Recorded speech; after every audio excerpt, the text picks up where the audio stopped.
Riley, and welcome to the Landscape Photography Show. This is a show that was started by the team for the Landscape Photography theme page on Google Plus, and Margaret Thompson was the one who started this. And we have with us today our distinguished guest, David Marx, who has been with us before and actually shared with us Google Earth. And today we're going to be talking about black and white photography, Lightroom, silver effects, and editing. So this is going to be great. I am a small business consultant. I just started a new page. I've asked everybody so that I can separate my photography, photos by Cara, and I love and have been so inspired by all of the photographers here on Google Plus pushing me to another level. And each one of our team members is going to introduce themselves, and then we'll get right to David. So Margaret, we'll start with you. Hi everyone, I'm Margaret Tompkins from Kansas City, Missouri, and it's a real pleasure to be with you this evening, and I'm real excited about our show. I'm one of these people that think in color, so I don't understand black and white, but I certainly appreciate it, and I would love to be able to do some of the beautiful shots that I see on Google Plus. So I'm really anxious for David to give me some tips and tricks that will just really improve my black and white ability. So I'm so looking forward to that. I'm an amateur photographer and retired, so I enjoy taking photographs. We're still recovering from snowstorms here in the Midwest, so I hope to get out soon and start taking some photographs. So really great to be with you, and honored to be here. Thanks, Cara. Great. And now we have Jim Worthman from Phoenix, the Phoenix area. Thanks, Cara. Hi, everyone. Yeah, I'm an amateur photographer as well. Like Cara said, based in Phoenix. I like to do mostly landscape work, both color, but I have a special place in my heart for black and white. So I'm really looking forward to David's talk tonight. Yeah, I think black and white is my. If I had to have a preference, it would be black and white over color. So looking forward to it. You can find me on Google Plus, Jim Warthman, and my photo portfolio is down in my lower third. So thank you. That's great, Jim. Thank you so much. So here we go. Just a little summary of the last time David was here in Google Earth. He showed us how we could go navigate to a location where we were going to be on a photo shoot and watch the sun. And you know, it was about 4 weeks ago, and I was in Palm Springs, and so wanted to do a photo shoot in at the Joshua Tree National Forest. And so I spent 3 hours, maybe 4, trying to figure out how to do it. Then I got in the car, drove 45 minutes, found the place I wanted to be for the sunrise. But I did see how it worked, and I really enjoyed the lessons. And so David is an instructor for the Rocky Mountain School of Photography. Margaret has taken classes from him, and Really good classes. Everybody. Really good classes. David's great. And so hopefully this will inspire those of you who are watching to start investigating different classes, different things to take. It's wonderful that we can share here, but again, there's lots of homework. So I'm going to introduce David, and thank you so much. Where are you coming from tonight? Where are you located physically? I'm at home in Whitefish, Montana. Okay. About 120 miles north of Missoula, about 100 miles from the Canadian border, headed to Fernie, British Columbia. Well, and then before we start, though, you were in Antarctica. Tell us what. No, I wasn't in Antarctica. I was at the edge of the Arctic Circle. Oh, the Arctic Circle. Okay. Yeah. No, Antarctica's. I would love to go to Antarctica, but that's even more exotic. That's penguins, Okay. isn't it? Well, 2 minutes. Tell us what you did there. I was leading an aurora photography workshop. Oh, This spring, summer, fall. Basically, this year is going to be one of the peak times for the Northern Lights. And I had the opportunity with a partner, a guy I teach with down in Yellowstone, to take a group of hardy, awesome students up to Churchill, Manitoba, and we were treated to like 5 out of 6 nights of something amazing in the sky, 3 really good light shows, and I just had the best students because it was -20 Fahrenheit, -40 with the wind chill. The aurora doesn't often come out. The aurora doesn't happen at 7 in the evening, so a lot of times it was 2, 3 in the morning, and we're standing outside. I mean, these folks refused to go in. They came to photograph the aurora, and they were up all night, and they couldn't have been more fun to travel with. So awesome. it was really a treat. Well, that gives us all something to put on our to-do list. Oh, Shoot man. the Aurora Borealis with David. Okay, I got it. Well, if not with me, this year, next year would be a great time to go north or south. I understand. I've hear there's now a southern borealis as well. But the higher or lower in latitude you get, the more your odds of seeing it. Yeah. That's the Aurora Australis, I think. Yeah, it's something I just learned about, but now I'm thinking tip of Argentina. How far does one have to go? But anyway, thank you so much, y'all, for having me back on. What a pleasure. Last time I was here, I talked about Google Plus and sort of the predicting where to go photograph. Very sciencey. Sort of, I'll go ahead and call it dork material, geeky stuff. Tonight, I'm real honored that I get to come back and talk about some of the more art, I guess, side of photography. And part of what I love about photography is that it really is both, it's a technical art. So we learn on both sides of the brain. And so tonight, I wanted to talk about something that I really enjoy, which is black and white photography. And sort of for my history, when I was a photography student 10, 12 years ago, I was trained in a darkroom. And I wasn't any good in the darkroom. I'm certainly not going to claim that I had it mastered. No. I was a student. There were a lot of tears. There was an awful lot of paper that went right into the trash can. But I loved the time in the darkroom. And that magic moment where you put a piece of paper in the chemistry and you agitate gently, and suddenly this image magically appears. And when the digital came around, I was happy to jump on digital because, Lord, I was spending so much on film and paper that it made sense to go that route. But I really sort of missed or have been missing the way that black and white tells a different story than color. I work a lot in color, like we were just talking about the aurora. That's all about beautiful colored lights in the sky. I live in Montana because of our, I'm right by Glacier National Park. Gorgeous sunsets, rich greens. But black and white tells this other type of story that I find sort of fascinating. So should I show a little slideshow? Oh, yeah. Please All do. right. I'm going to start the screen share. Let me know, please, if this works, because unfortunately, when I start this on my end, I can't see what's going on. So Yes, you're there, and it's perfect. We can see it. We're into Lightroom? All right, so let's see. I'm going to hit play, and let's see. Does hopefully little title slide appears?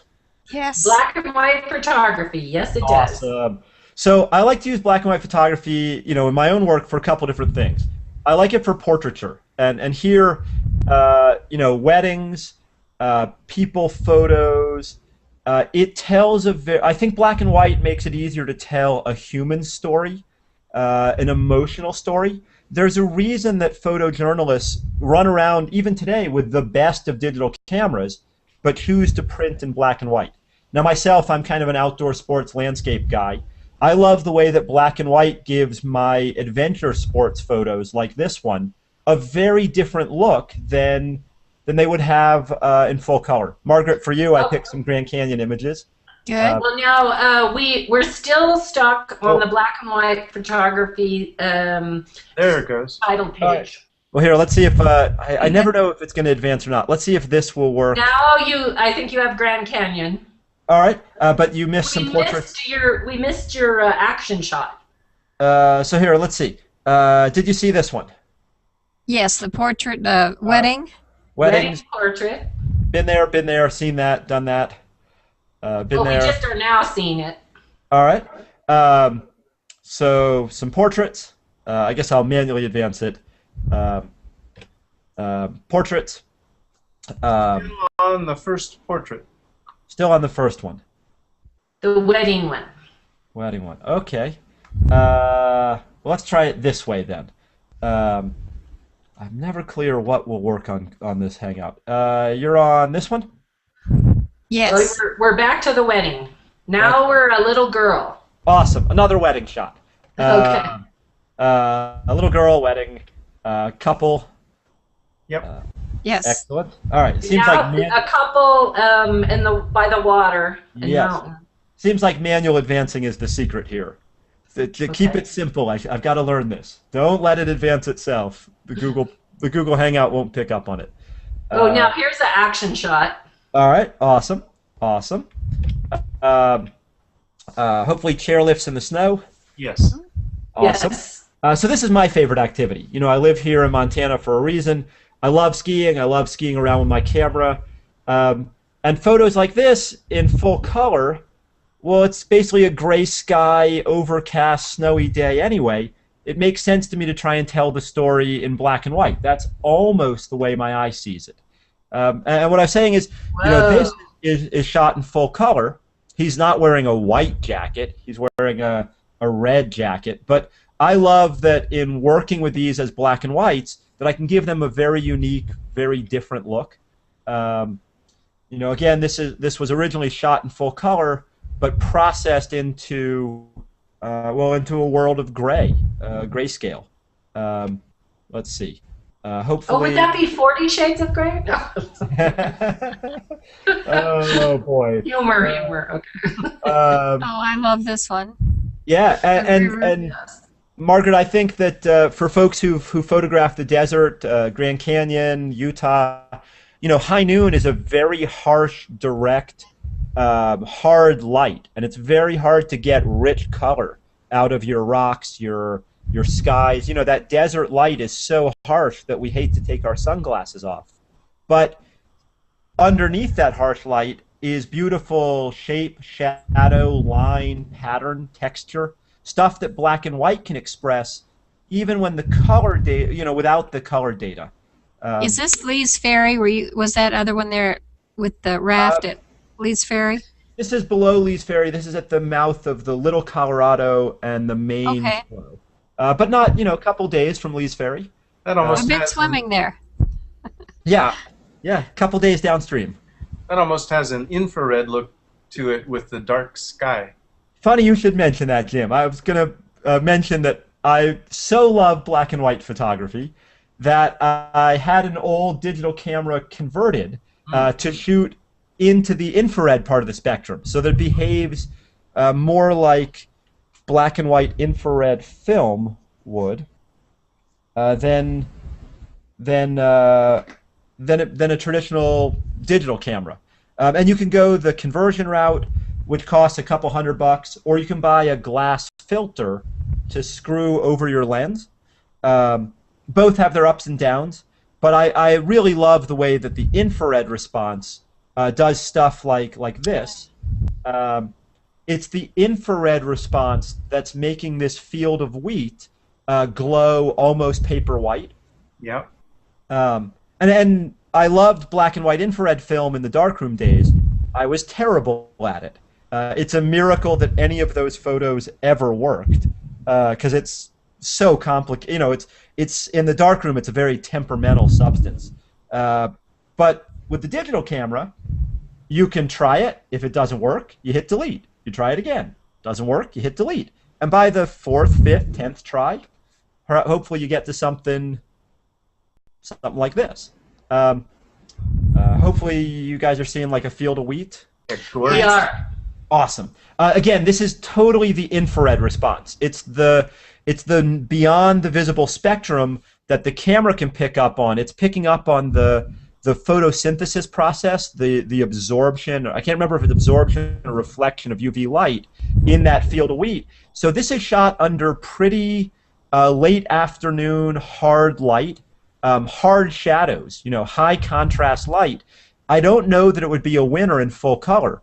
But to the black and white camera, it's perfect. And I think it's that contrast and it's that ability to stop seeing a blue sky and start seeing pattern, line, shadow. It's things like that that black and white can do so well for us. Again, full color, it's not a bad photo, but we miss out on the texture, I think, of that hay bale. Yeah, that texture's awesome. Yeah, that black and white, once you take the yellow of hay away, your brain can focus on other attributes of what we're seeing.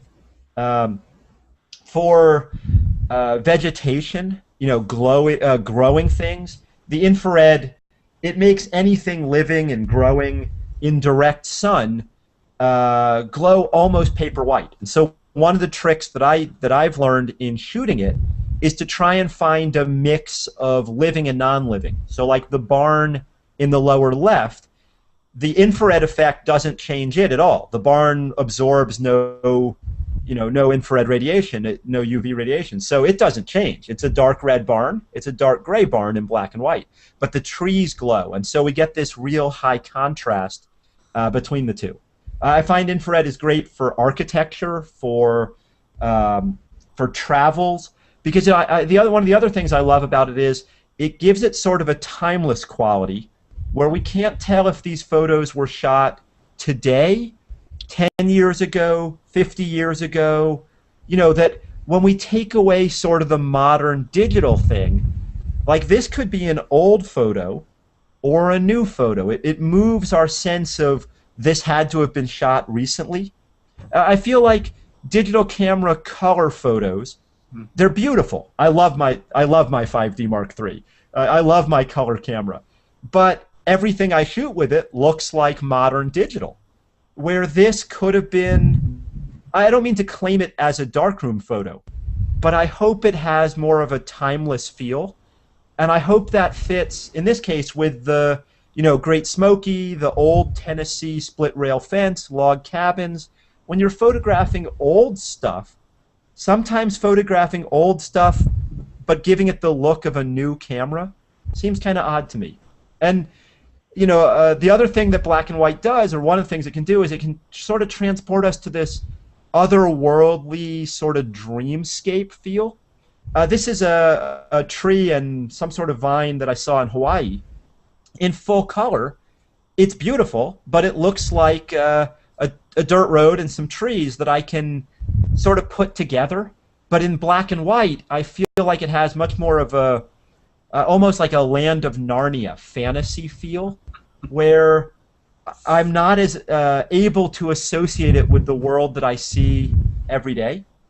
Now my real passion is in landscape photography, and for this, the black and whites are so great to me because you can focus again on texture and pattern.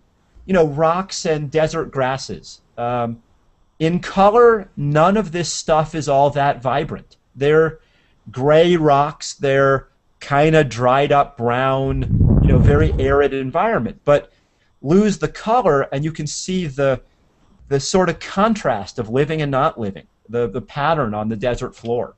Or this is a rainy gray day in Montana. That's Lone Peak. For local geography, there's a ski area. Big Sky is up there. It's a beautiful mountain, but on a rainy, drizzly day, gray on gray on gray to the color camera. But in black and white, we can see this pattern, I hope, of tree and mountain and snowfield and just a very different mood. Also here in Montana, this is headed to Yellowstone, one of our wilderness areas. I love the way that when there's no color in the photo, I hope that your eye follows that S-curve in the little creek, Yeah. and that line, that shape, becomes a dominant theme. Where in a color photo, if you can imagine this in color, I bet your eye would be drawn to the blue sky at the top of the frame. The blue sky in this case to me is really the least interesting part of what I photographed. The bottom of Zion Canyon, gorgeous place in color. Absolutely love my color camera at Zion, but I also love the timeless feel when I go colorless, when I go without the color. We'll do just a couple more of these. Glacier, love the sense of mood that black and white gives this kind of landscape. Yellowstone. I'm sort of a repetitive guy. I love photographing rivers and river bottoms, the little curves they make. So I work that theme again and again and again in my photography. But here, I bet some folks know this one. This is the Mammoth Terraces in Yellowstone. Million tourists a year are going to see this zone. But take the color away. This is shot at basically high noon.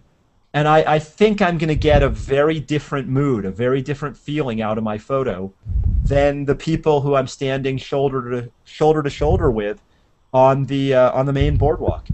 And one more of those little hot springs in Yellowstone. Old Faithful? Not Old Faithful, but similar zone. This is out by Yellowstone Lake. This is an area they call West Thumb. Old Faithful has the geysers. West Thumb has more of the boiling pools. But I'm lucky enough that I live in Montana. I get to photograph these places not every day, but fairly regularly.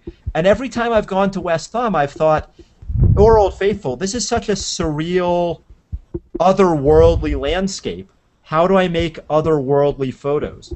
And color makes that harder for me. Black and white seems to help. So here, hopefully you can see my very short little advice slide. My advice slide is, if you're interested in black and white, you have to shoot in RAW. You're not going to get full potential if you set your digital camera to JPEG. For the best black and white you can do, we need everything the sensor can capture, because we've got a lot of tweaking to do.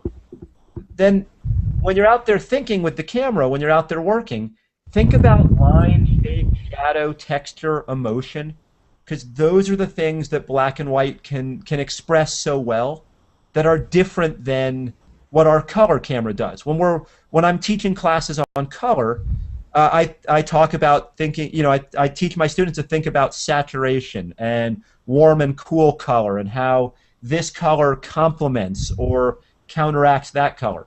In black and white, think highlight and shadow. Think soft, rough.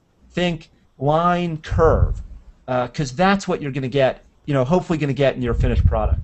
And then, if I have one last, it's when you're working on your black and white photos, remember that in a black and white image, your viewer's eye will be drawn to the area of highest contrast and sharpest detail. Now that's no different than a color photo, except in a color photo we're drawn to high saturation, but still the eye loves contrast, it loves detail.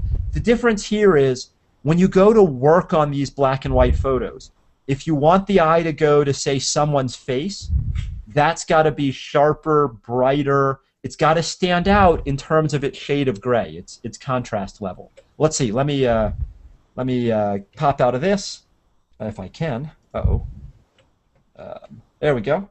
And let me just check. The trouble with the screen share full screen is I can't see what you guys are seeing. Let me just make sure everybody's still there.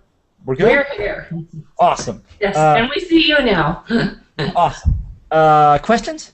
Ideas in there? I have a couple of photos too. I'll show you how I tinker them. But before we push buttons, I figured better ask if there were concepts, thoughts, questions. Yeah, I like your idea, David, about focusing on lines and shapes and textures, because, and it seems to me that that's one of the difficulties of visualizing when you're in the field is if it's especially a colorful scene, the colors kind of automatically tend to take over for us. So I think it takes practice and some working at your suggestions to actually get to see or visualize what the final image might look like when you just think about shapes and textures. It's hard. It takes a. In some ways, I would say that working with black and white photos is a little easier because who cares what the white balance is, right? Like, you don't have to sweat. Is it the right color? There isn't any color. So in some ways, working with the files is easier, but visualizing, pre-visualizing, thinking about what am I shooting here, that's a little different because our eye is drawn to color, and we've all become so trained, to photograph the most vibrant, the richest colors we can find, but there's this whole other world of possibility out there where we look for other stuff, and that's hard. It's especially hard when the digital camera really rewards that kind of color thinking. Everything looks more saturated. Everything looks higher contrast. We love our glowing color TV screen. Where's my phone? Like how many glowing screens? I have my iPad over here. I mean, I surround myself with glowing color screens. And that's why here, I don't know if you can see this, but like hanging on the wall, that's why like a black and white photo seems so different compared to the glowing computer monitor that I'm sitting at. And so and again, what I love about digital is if you bring me that raw file, if you bring that home, you have the choice of color or black and white when you get home. It's not a one versus the other. Which is something different than we ever had in the film world. If you had loaded color film, that was color photo. If you loaded black and white film, there was never a really good option. And so that's part of why I think the raw file is so helpful here. It's also because we need that tonal range, the extra bit depth in technical terms, that the raw file gives us. I really like your advice sheet there, and I honestly understand now why I'm not very good at black and white, and it's because I'm shooting everything in color, thinking about color. But if I would occasionally think in terms of shapes and textures and shoot for that, I'd probably have some interesting color, and I'd be able to make some interesting black and white. I kind of get that now, and I didn't do that before, so that's great. Well, and I find for myself, trying to create a photo of texture in color is really hard for me because I just get obsessed with the color part, and so I lose, or visually it's just that's a very hard assignment for me. But in black and white, it's not as hard. Other thoughts? Other questions? Sure. I really liked the title that we had talked about, thinking in black and white, because you really do have to think differently. And one of the things that I think now is connecting is that you have to have that contrast. So when you're clicking, it's like you need to have some real light and you need to have some real dark. Otherwise, it really does blend into 40 Shades of Gray because there's no contrast unless you're going to be able to go into Lightroom, and that's what you're going to talk about next, is how we're going to get that white jacket that was red that gives that contrast that really brings our eye there. But I really like the concept of thinking in black and white because it is different. Well, thanks. It used to be that many years ago that photographers would even buy this little filter. It was I can't remember what it was called, but it was like a little acrylic thing, and you could look through the world with it, and it would basically mute the colors of the world. And we would walk around, when I was a photography school student, we walk around with our little cardboard square, peering at the world as if it was black and white, because it is so hard to visualize.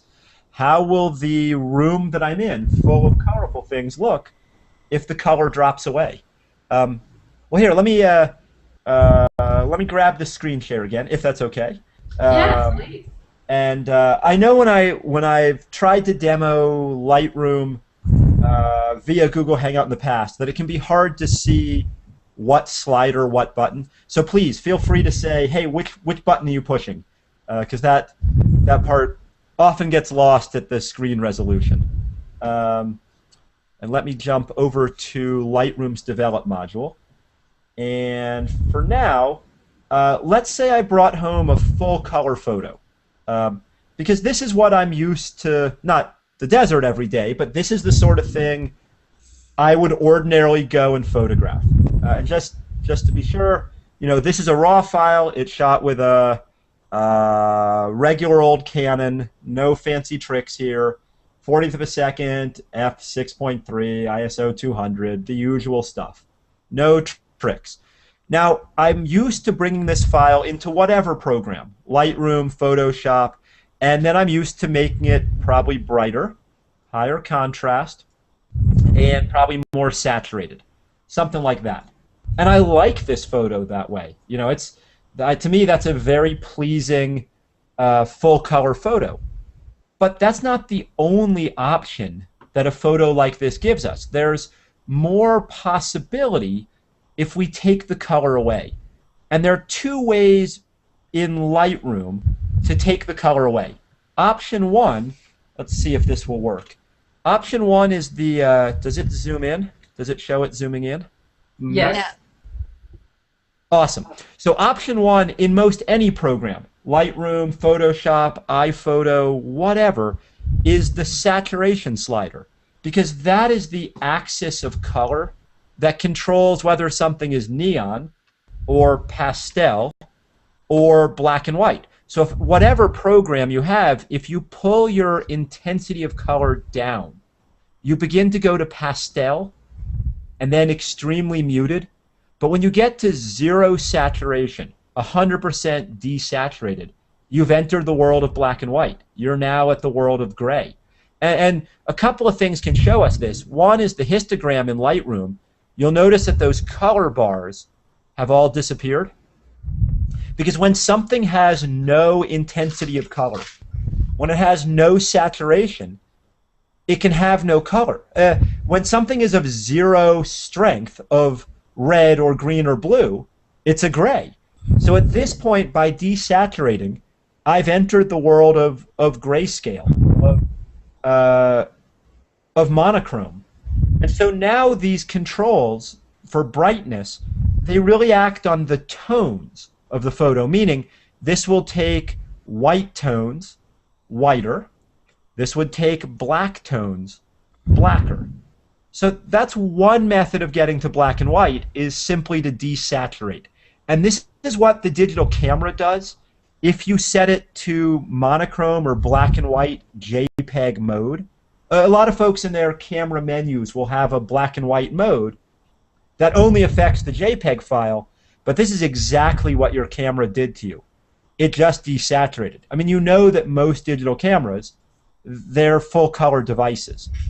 So there's another alternative, though, with software like Lightroom or Silver Effects or Photoshop.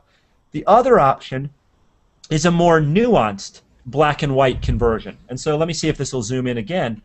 In Lightroom, I'm going to go to the, oh bother, hang on one second here.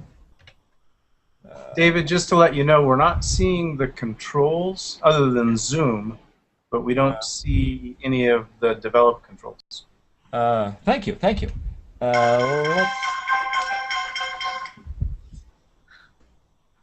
see. Forgot to silence the cell phone. No worries.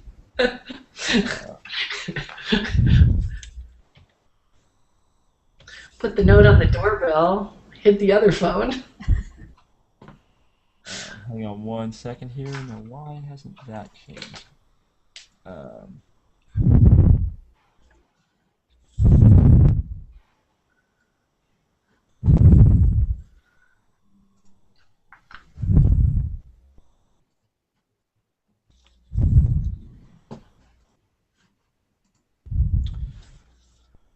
Interesting. Hang on one second while I tinker on my end. Talk amongst yourselves. Whoops. Well, we can, Are you ready? Apologies. You're still Let me just restart Lightroom. I'm not sure. Okay. It's like I was able to zoom it in, and it zoomed in, and then it never seems to have zoomed back out for you. Well, we know that there are cyber gremlins. I'll even take the screen off of you. Cyber gremlins, they just happen. So any of you who are experiencing a hangout, maybe for the first time, just don't worry, they will be there. I even have pet names for them. Yes, oh, we can name our gremlins. And depending on the mood you're in, they can have good names or they can have bad names. So, Margaret, tell us a little bit about your trip to the Bahamas. Oh, it was cold. It was cold. The cold Yeah, it looked weather. great. Your yacht that you My yacht. shared today with the helicopter, that looked cold. We were bundled up, certainly. That was the cold weather just sort of followed us. In New Orleans, they were covering up all the plants. It was in the mid-20s at night. Oh, geez. And I think I don't know if those plants made it or not, but that's pretty cold for tropical plants and stuff around hotels. But Are you ready for us, David? Not yet. Can you see the develop module stuff on the side? I see it now. Yeah, we see All it. right. And you can hear me okay? Small. It's very It's small. very small. I'm scared about zooming in, but we'll try it again. But we can see it. I think if someone had were to follow these steps in Lightroom, they'd be able to get there. Yeah, and for anybody watching, it's helpful if you take the Hangout screen to full screen. Yeah. Well, so in Lightroom, you have a saturation slider. In most programs, you have a saturation slider. If you pull that down, you get to the world of gray. That's one method. The other method in some programs, Lightroom, Photoshop, Silver Effects Pro, is a more nuanced black and white mixing. And what the black and white mixing will let us do is it will let us convert from the world of color to the world of black and white. But as we go, we can say to it that I want things like that tree. And the tree was yellow, orange, green. That when I go to black and white, instead of just make the tree gray, I want things that were yellow or orange or green to go very bright. So let's see if the tree hopefully glows bright on the screen. Right. Right. The tree is glowing. The tree is glowing. And the tree is glowing because in Lightroom, I'm using the black and white mix tools to say to it, when you go from color to black and white, take things that are in this wavelength, the orange-yellow wavelength, and brighten them, lighten them. In traditional darkroom words, we would call it dodging.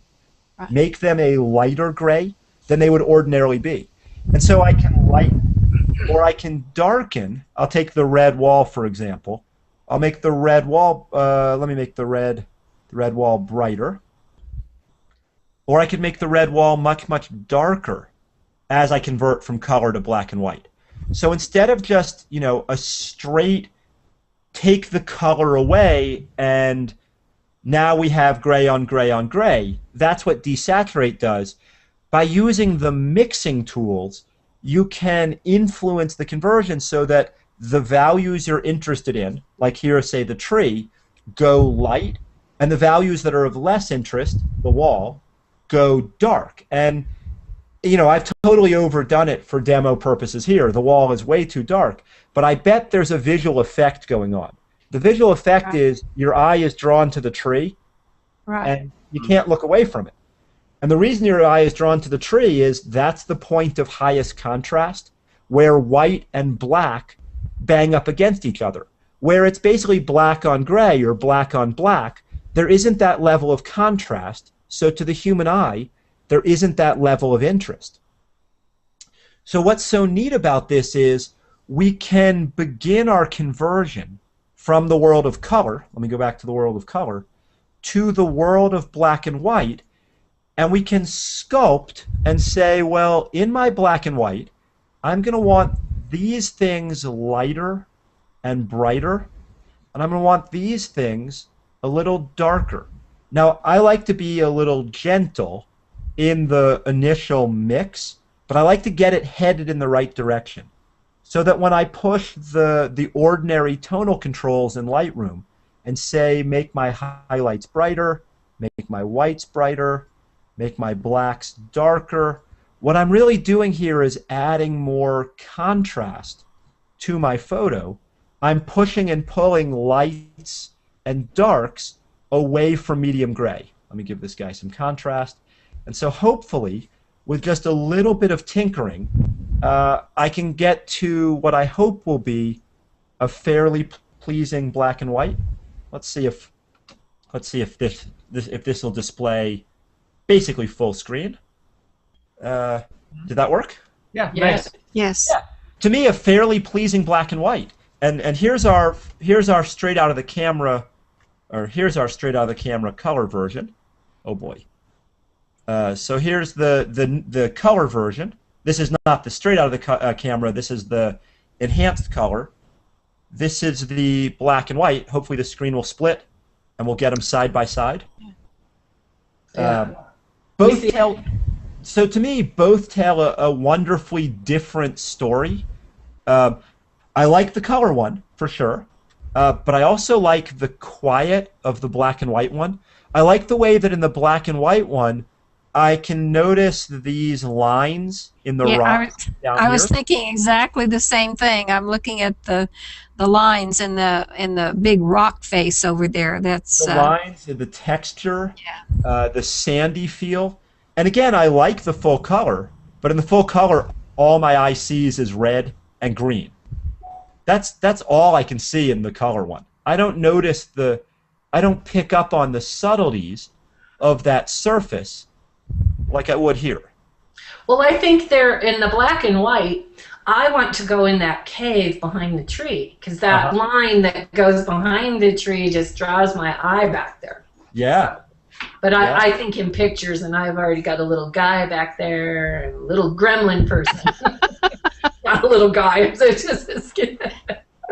So you know, for most folks, I'm going to say shoot in full color, shoot a raw file, bring it home, play with it, make the color version you like, and then save that and make a black and white version and see which one over time.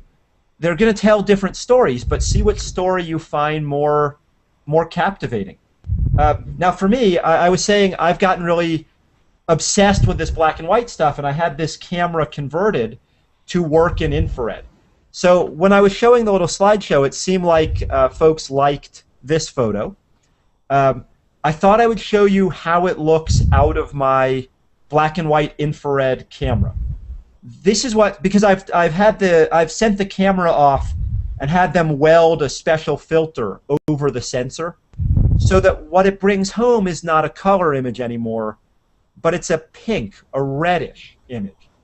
Now again, you don't have to mail a camera away. You can buy a glass filter that you screw in front of your lens if you find this fascinating. When I get home, this photo is not quite a black and white yet. It still has a reddish, pinkish color cast. So I'm going to take the saturation slider and pull it way down.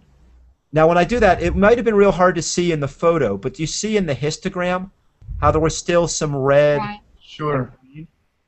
So that's the residual pink cast, the red cast from the infrared filter. So I'm going to get rid of that red cast. Now I have a black and white. I have a gray on gray. And now I basically have all these tonal controls, how bright are the highlights, how dark are the shadows, to play with. And this is where really the fun, the sculpting comes in, because I can say how black should the blacks be. To me, that's a little heavy. But maybe I want them this dark. Something like that. How white should the whites be? To me, that seems a little blown out. But I could back off to say something like this. How light should the highlights? And highlights are going to be stuff like the wheat in here. How light should these be? Or how dark should they be? and I can really put detail into my photo where I want the detail. Should I open up the shadows or close down the shadows? And it depends on the mood of the photo. The way that I would work on a landscape is very different than the way I might work on a portrait. Landscapes can handle a lot of contrast. Portraits, probably not. Something like this is headed the direction I would take this photo. I'm going to add a little more contrast using the controls in the tone curve. More contrast controls in here. Let's go something like this. Something like that. And we'll go for the heavy contrast version today. I bet that'll project better. So here, I'm going to try and split the screen again. This on the left is what my camera saw. It saw a pretty muted gray on gray scene. On the right is the incredibly high contrast version that I'm happier with. Now, I think it's a little overdone, but amazing to me how the detail can just be drawn out of this photo, really working with 1, 2, 3, 4, 5, less than 10 controls total, because I don't have to worry about stuff like white balance. I don't have to worry about saturation or, you know, do I have the right color? I have only shades of gray to play with, make those grays expressive, and the image can really, if you'll pardon the pun, leap off the screen. Yeah. Like I hope there's a real three-dimensional feel up here, higher than in front of, behind. Right, there is in those mountains. Absolutely. Yeah, and that's the way the human eye, to the human eye, lights, brights move forward in visual space. Darks, blacks recede back in visual space. So it really, I hope, feels like this cloud is in front of that mountain. And that's the way that the eye is going to respond to the mix of shades of gray. A light gray or almost white against a black, almost inky black. So, David, I don't know if it was in the green room, but we saw that picture that this one right there. It's behind you, isn't it? Yeah. This one hangs on the wall. Can you take it off the wall and show it to us? I can try. Hang on. Let me stop the screen share here. Hang on. Let me. You know, since I'm the producer here, it's like, bring us the real deal. Because, I mean, when you really see a photograph. I saw it in that one shot, so I saw it hanging on the wall. Yeah. Now, how is that finished? Is it on canvas? What is it on? Oops. Okay. The finish, is it on canvas or is it just a print or? Oh, gotta unmute the microphone. There we go. Okay. Is it on canvas or a print? Yeah, this is a print, and it's on metallic paper. It's on the Kodak, what do they call it, Endura Metallic. You know, it's a chemical print from a darkroom. Oh. And I picked the metallic version, metallic paper, because it has a real shiny quality. It gives it more pop. Pull it back just a little so we can get the whole picture. Right now we're just getting part of it. Something like that. But I'll tell you. Well, that's good. Thanks. Thank you. Yeah, so this is where they hopefully end up. Hopefully you like what you did, and you put them on the wall. That's awesome. David, I have a Lightroom question. As you're doing your conversions, I'm an Aperture user and Silver Effects Pro, not Lightroom, so I'm not familiar with. Do you have the ability to do selective adjustments? Supposing you wanted to have, you know, a different kind of shadow detail in one area of your image than in a different area. You certainly can change the brightness, say, selectively in Lightroom. I could, I could lighten the sky or darken the sky by using Lightroom's local adjustment brush tool or the graduated filter, which allows you to make changes that begin here, say, and fade off Sure. down towards the bottom.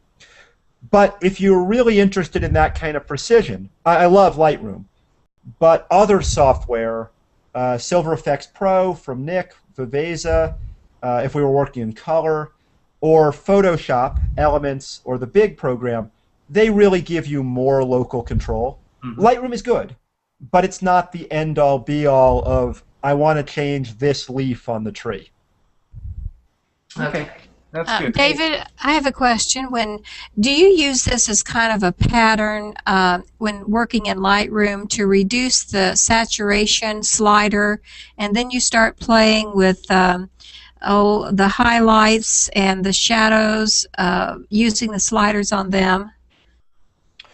Well, so if I'm thinking in black and white, if I start with a full color photo, there are two options. One is to pull the saturation all the way down, and then mess with the highlights, the exposure, the tone, the brightness sliders.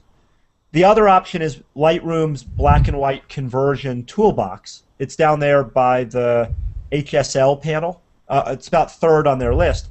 That's where you can, that's what I was showing with the desert tree, where I can say what had been green, I want it to go to light gray. Once I'm done in that panel, it's back to the tone box at the top. And I haven't really showed it, but there's software from Nick, Silver Effects Pro. It's gorgeous black and white software. It's yet another option.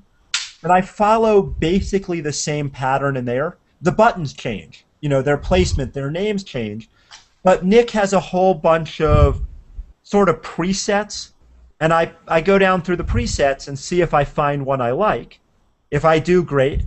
It also has a color filter box where I can pick what would happen if I change the red's brighter, the red's darker. I play in there. And then it has its own set of brightness boxes. So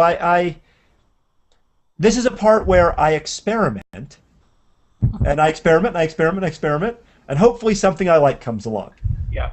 And I think Nick also is great with the way it allows you to apply selective adjustments.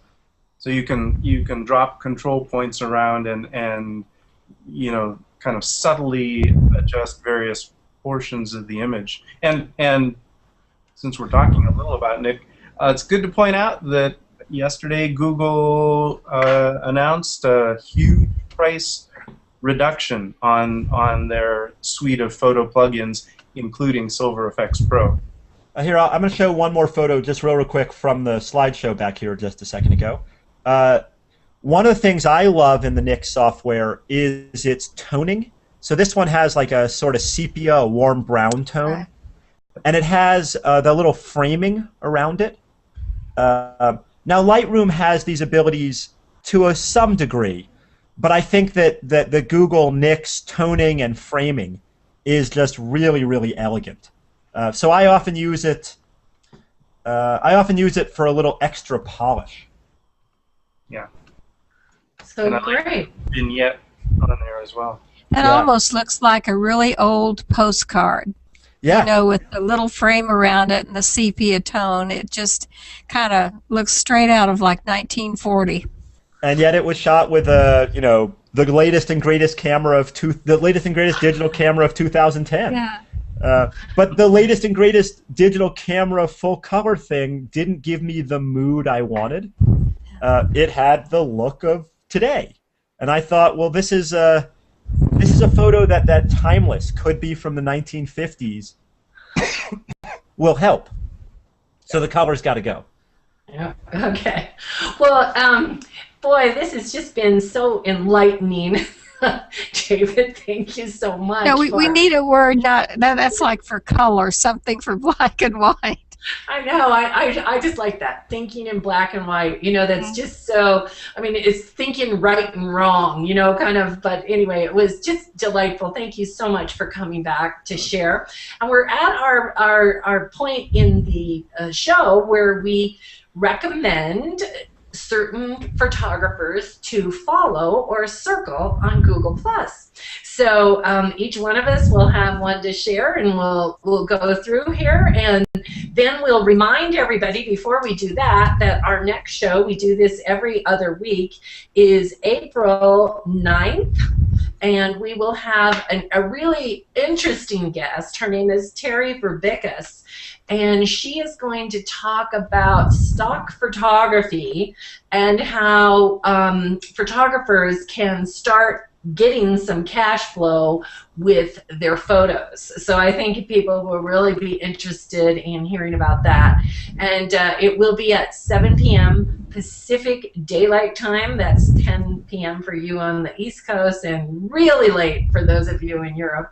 So, Margaret, we'll let you give your recommended photographer for this week. All right, let me see if I can do a screen share here.